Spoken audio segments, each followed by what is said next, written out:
Bread കയ്യിലുണ്ടെങ്കിൽ വളരെ പെട്ടെന്ന് ഉണ്ടാക്കിയെടുക്കാൻ പറ്റിയ ക്രിസ്പി ആയിട്ടുള്ള സ്നാക്സിൻ്റെ റെസിപ്പി ആയിട്ടാണ് ഞാൻ വന്നിട്ടുള്ളത്. അപ്പോൾ എങ്ങനെ ഉണ്ടാക്കാം നമുക്ക് നോക്കിയാലോ. അതിനായിട്ട് നമ്മൾ 4 തവി മൈദയാണ് എടുത്തിട്ടുള്ളത് കേട്ടോ. അത് ഇതുപോലെ ഒരു ഗ്ലാസ് ഫുള്ളായിട്ട് അളന്നെടുത്തിട്ട് നമ്മളിതുപോലെ ഒരു അരിപ്പ് വെച്ചിട്ട് നന്നായിട്ടൊന്ന് അരിച്ചെടുക്കുകയാണ്. കല്ലോ വേസ്റ്റോ എന്തെങ്കിലും ഉണ്ടെങ്കിൽ അത് പോകാൻ വേണ്ടിയിട്ടാണ് നമ്മളിതുപോലെ തരിച്ച് കൊടുക്കുന്നത്. അപ്പോൾ അതുപോലെ നന്നായിട്ട് തരിച്ചെടുത്തിട്ടുണ്ട്. ഇനി ഇത് നമ്മളൊരു ബൗളിലേക്ക് മാറ്റി കൊടുക്കണം. അപ്പോൾ ഇതുപോലത്തെ 4 തവി പൊടിയാണ് നമ്മളിതിലേക്ക് എടുത്തിട്ടുള്ളത് കേട്ടോ, മൈദാപ്പൊടി. ഇനി ഇതിലേക്ക് ഒരു 1/2 ടീസ്പൂണിൻ്റെ അടുത്തായിട്ട് ഉപ്പ്, പാകത്തിന് ഉപ്പ് കേട്ടോ. പിന്നെ അതുപോലെ തന്നെ ഒരു 1/4 ടീസ്പൂണോളം അപ്പസോഡ ഇട്ട് കൊടുത്തിട്ടുണ്ട്. ഇനി നമ്മളിതിലേക്ക് വെള്ളം ഒഴിച്ചിട്ട് കട്ട പിടിക്കാതെ കുറേശ്ശായിട്ട് ഇതുപോലെ നമ്മളൊന്ന് മിക്സ് ചെയ്തെടുക്കുകയാണ് കേട്ടോ. ഇനി ഒരു കളറിന് വേണ്ടിയിട്ട് നമ്മളൊരു 1/4 ടീസ്പൂണോളം മഞ്ഞൾപ്പൊടിയാണ് ഇതിലേക്ക് ഇട്ട് കൊടുക്കുന്നത്. അതിനുശേഷം അതും കൂടെ കൂട്ടിയിട്ട് ഇതുപോലെ നന്നായിട്ടൊന്ന് മിക്സ് ചെയ്തെടുക്കുകയാണ്. നിങ്ങൾക്ക് ഈ വീഡിയോ ഇഷ്ടമാവുകയാണെങ്കിൽ എല്ലാവരും ഒന്ന് ലൈക്ക് ചെയ്യാൻ മറക്കരുത്. കൂടാതെ സബ്സ്ക്രൈബ് ചെയ്യാതെ കാണുന്ന കൂട്ടുകാരുണ്ടെങ്കിൽ പ്ലീസ് ഒന്ന് സബ്സ്ക്രൈബ് ചെയ്ത് സപ്പോർട്ട് ചെയ്യണം കേട്ടോ.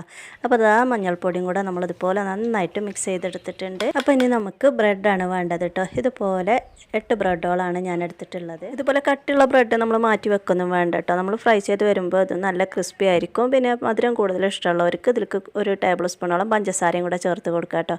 ഞാനിവിടെ ഉപ്പ് മാത്രമേ ചേർക്കണുള്ളൂ. മധുരമുള്ളതും ഉപ്പുള്ളതൊക്കെ നല്ല ടേസ്റ്റ് തന്നെയാണ് കേട്ടോ. അപ്പം മധുരം വേണ്ടവർക്ക് അങ്ങനെ ചെയ്താൽ മതി. ഇനി ഞാനൊരു ബ്രെഡ് എടുത്തിട്ട് ഇതുപോലെ കട്ട് ചെയ്ത് കൊടുക്കുകയാണ് കേട്ടോ. നിങ്ങൾക്ക് ഇഷ്ടമുള്ള ഷേപ്പിൽ കട്ട് ചെയ്ത് കൊടുക്കുക. ഞാൻ ഇതുപോലെയാണ് കട്ട് ചെയ്തെടുത്തിട്ടുള്ളത്. അതായത് ഇതുപോലെ മുഴുവനായിട്ടും കട്ട് ചെയ്ത് അതിനുശേഷം നമുക്ക് ഒരു ചട്ടി ഗ്യാസിൽ വെച്ചിട്ട് ഈ ബ്രെഡ് മുങ്ങുന്ന രീതിയിൽ നമ്മൾ സൺഫ്ലവർ ഓയിൽ ഒഴിച്ചു കൊടുത്തിട്ട് എണ്ണ ചൂടായതിന് ശേഷം ഇതുപോലെ നമ്മൾ ബ്രെഡ് ഈ ബാറ്ററിൽ മുക്കിയതിന് ശേഷം നമ്മൾ ചൂടുള്ള എണ്ണയ്ക്ക് ഇട്ട് കൊടുത്ത് ഫ്രൈ ചെയ്തെടുക്കുകയാണ്. സ്പൂൺ വെച്ചിട്ടോ അല്ലെങ്കിൽ കൈ വെച്ചിട്ടോ ഒക്കെ നമുക്കിതുപോലെ മുക്കിയിട്ട് എണ്ണയിലേക്ക് ഇട്ട് കൊടുക്കാം കേട്ടോ. അപ്പോൾ 3 എണ്ണമാണ് ഞാൻ ഇതിലേക്ക് ഇട്ട് കൊടുക്കുന്നത്. ഈ ചട്ടിയിൽ അത്രേ പറ്റുള്ളൂ. നിങ്ങളുടെ കയ്യിൽ വലിയ ചട്ടിയാണെങ്കിൽ 4 5 ഒക്കെ ഇട്ടിട്ട് പെട്ടെന്ന് ഫ്രൈ ചെയ്തെടുക്കാം കേട്ടോ. 2 മിനിറ്റോളം ആകുമ്പോൾ അത് നല്ല പോലെ ഒരു ഗോൾഡൻ ബ്രൗൺ കളറായി മാറുമ്പോൾ നമ്മളിതുപോലെ തിരിച്ചിട്ട് കൊടുത്തിട്ട് 2 സൈഡ് ഒരുപോലെ ആകുമ്പോൾ നമ്മളിതുപോലെ എണ്ണയിൽ നിന്ന് കോരിയെടുക്കുകയാണ് കേട്ടോ. അപ്പോൾ നമ്മുടെ ആദ്യത്തെ ബാച്ച് റെഡി ആയിട്ടുണ്ട്. അപ്പോൾ എല്ലാവരും കണ്ടല്ലോ, നമ്മളെ വീട്ടിലുള്ള ഇൻഗ്രീഡിയൻസ് മാത്രം വെച്ചിട്ട് ബ്രെഡ് ഉണ്ടെങ്കിൽ വളരെ പെട്ടെന്ന് ഉണ്ടാക്കിയെടുക്കാൻ പറ്റും. നല്ല ക്രിസ്പി ആയിട്ടുള്ള അതുപോലെ തന്നെ നല്ല സോഫ്റ്റ് ആയിട്ടുള്ള ഒരു സ്നാക്ക് തന്നെയാണിത്.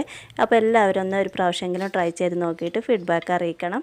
അപ്പോൾ അത് നമ്മൾ മുഴുവനായിട്ടും ഇതുപോലെ ഫ്രൈ ചെയ്തെടുത്തിട്ടുണ്ട്. അപ്പോൾ നല്ല ടേസ്റ്റുള്ള ഒരു സ്നാക്സ് തന്നെയാണ് കേട്ടോ. അപ്പോൾ എല്ലാവരും ഒന്ന് ട്രൈ ചെയ്ത് നോക്കണം. വീഡിയോ ഇഷ്ടമായിട്ടെങ്കിൽ നിങ്ങളുടെ ഫ്രണ്ട്സിനോ റിലേറ്റീവ്സിനൊക്കെ ഒന്ന് ഷെയർ ചെയ്യാനും വീഡിയോ റിലേറ്റഡ് ആയിട്ടുള്ള കമൻറ്റ് രേഖപ്പെടുത്താനും മറന്നു പോവല്ലേ. ഇതുപോലെ തന്നെ സിമ്പിളായിട്ട് ഉണ്ടാക്കിയെടുക്കാൻ പറ്റിയ സ്നാക്സിൻ്റെ വീഡിയോസ് ഞാൻ മുമ്പ് പോസ്റ്റ് ചെയ്തിട്ടുണ്ട്. വീഡിയോ കാണാൻ ഇഷ്ടമുള്ളവർ ചാനലിൽ കണ്ട് കയറി ഒന്ന് സപ്പോർട്ട് ചെയ്യാൻ മറക്കരുത്. അപ്പോൾ കണ്ടോ, നല്ല ക്രിസ്പി ആയിട്ടുള്ള സൗണ്ടൊക്കെ കേൾക്കണില്ലേ.